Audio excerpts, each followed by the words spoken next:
Hello and welcome everyone. No आप में से जिसने भी Jammu and Kashmir need based academic arrangement for college contractual lecturer and teaching assistant का एप्लीकेशन फॉर्म फिल किया है। नो अब आपको फॉर्म फिल करने से लेके टेंटेटिव मेरिट लिस्ट और roll order, final merit list and then other few stages के बाद जो कॉलेज आपको अलॉट होगा जहाँ पे आप एज अ कंट्रेक्चुअल लेक्चरर और टीचिंग असिस्टेंट अपॉइंट होंगे, वहाँ पे डॉक्यूमेंट वेरिफिकेशन, रिपोर्टिंग तक ये सारे स्टेजेस आप सबको, स्पेशली जिन बच्चों ने फर्स्ट टाइम अप्लाई किया है, पता होनी चाहिए। बिकॉज इन कंट्रेक्चुअल पोस्ट्स में आपको फॉर्म फिल करने से लेके कॉलेज में रिपोर्टिंग तक हर स्टेज में एक्टिव रहना पड़ता है। बिकॉज यहाँ पे परमानेंट गवर्नमेंट जॉब की तरह नहीं है कि रिटन एग्ज़ाम क्वालिफाई किया, सिलेक्शन लिस्ट में नाम आया, देन डॉक्यूमेंट वेरिफिकेशन हो गई एंड ज्वाइनिंग लेटर आ गई।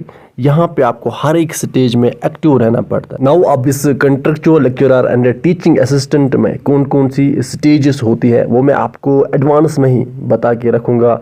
सिंपल वर्ड्स में कोई टेक्निकल टर्म मैं यहाँ पे यूज़ नहीं करूँगा, सो दैट आपको कोई भी प्रॉब्लम ना आए। नाउ एप्लीकेशन फॉर्म फिल करने के बाद क्या होता है कि 4 और 5 दिन में, विद इन 4 और 5 डेज में एक नोटिस आउट होती है। अब इस नोटिस में क्या होता है, यानी ये फर्स्ट स्टेज होती है, इसमें क्या होता है कि जिस भी बच्चे का फ़ी पेंडिंग रहा होगा उसको लेके एक नोटिस आते हैं एंड आल्सो साथ साथ जिसकी क्लियरिफिकेशन क्यूरीज पेंडिंग रही होगी उनको और टाइम दिया जाता है उन क्यूरीज का रेस्पॉन्ड करने के लिए। देन इस स्टेज के 5 और 6 दिन बाद यानी अगस्त में ही एक और नोटिस आती है, जिसमें अगर किसी बच्चे को कोई और कॉलेज सिलेक्ट करना हो तो वो उसको लेके होते हैं, यानी यहाँ पे कॉलेज प्रेफरेंस को लेके नोटिस आती है।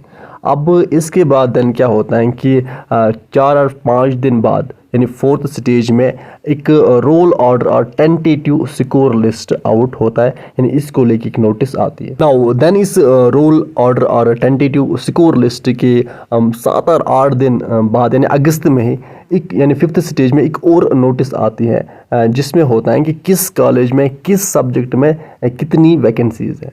देन इसके बाद अगस्त में ही पेमेंट ट्रांजैक्शन को लेके एक नोटिस आती हैं, यानी यहाँ पे क्या होता है कि जिन भी बच्चों का पेमेंट सक्सेसफुल नहीं हुआ था ड्यू टू बैंक की कुछ टेक्निकल रीजंस की वजह से, तो उन्हें एक और मौका दिया जाता है। नाउ अब इस नोटिफिकेशन के विद इन 1 डे के बाद यानी 1 दिन के बाद ही अगस्त में ही एक और नोटिस आती है, जिसमें आपको subject wise general merit list के बारे में होता है, यानी आपका जनरल मेरिट लिस्ट आउट होता है सब्जेक्ट वाइज।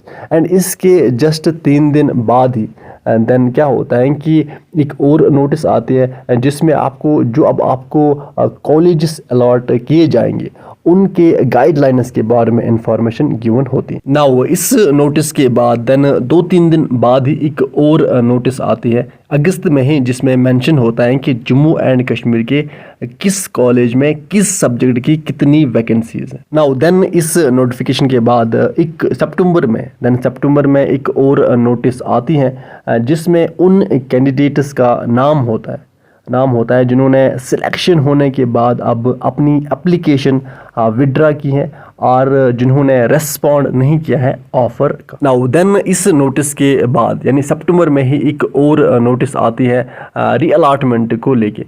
देन इसके बाद सेकंड कैंसल्ड लिस्ट आता है, यानी उन कैंडिडेट्स का लिस्ट आता है जिन्होंने ऑफर का रेस्पॉन्ड नहीं किया है। देन इसके बाद सितंबर में ही सेकंड राउंड अलॉटमेंट नोटिस आती है। एंड देन फाइनली अक्टूबर में लास्ट नोटिस आती है, जिसमें जिन कैंडिडेट्स को अब कॉलेज अलॉट हुआ है एंड फाइनली जहां उन्हें पढ़ाना है वहां अब उनको उस कॉलेज में रिपोर्टिंग करनी होती है। एंड देन अगर लेक्चरर अपॉइंट हुए हैं तो उनको 28,000 पर मंथ मिलते हैं, एंड अगर वो as a teaching assistant appoint हुए तो उनको 22,000 पर मंथ मिलते हैं। नाउ अब अगर आपको हर एक स्टेज और नोटिफिकेशन में क्या होता है, जैसे कि टेंटेटिव मेरिट लिस्ट और फाइनल मेरिट लिस्ट में क्या होता है, क्या फाइनल मेरिट लिस्ट में जितने भी बच्चे होते हैं इन सबको ऑफर आता है, इन सबको रिपोर्टिंग के लिए जाना होता है।